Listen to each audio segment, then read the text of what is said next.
My name is Sylvia Likens. The events I'm about to describe are horrific. I was born on January 3rd, 1949. I died very young, but my death was not an accident.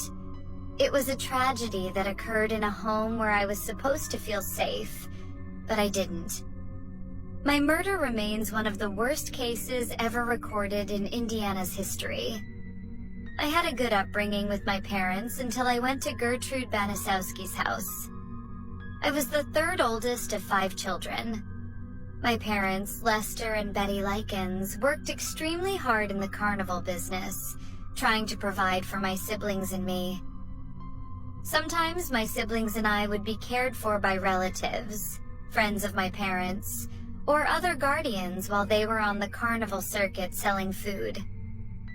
I didn't enjoy being away from my parents, but I understood that they were doing their best. I was a sweet and quiet young lady, protective of my siblings, and I tried to help my parents as much as I could.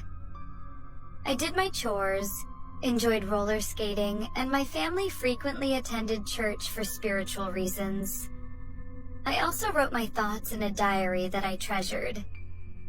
In the summer of 1965, my mom and dad had to travel for work and left my sister Jenny and me with a woman they knew and trusted, named Gertrude Banisowski. My brothers went to stay with my grandmother. I wish my parents had sent me with them instead, but they didn't. Little did my parents know that they were handing me over to my murderer. When my parents dropped me and my sister off at Gertrude's house, I had no idea that I would die there.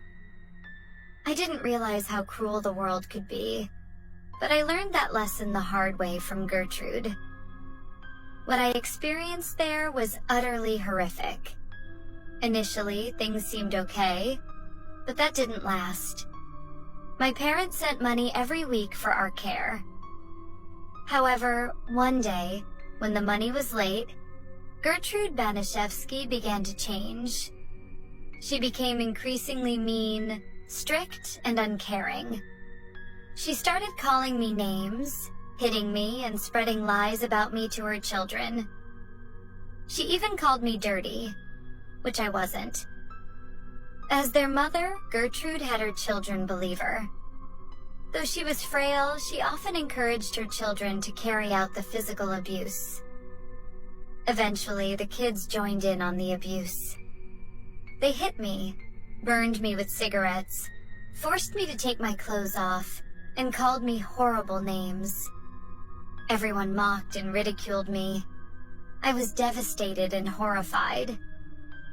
What I thought would be a 3-month stay turned into an eternity of suffering.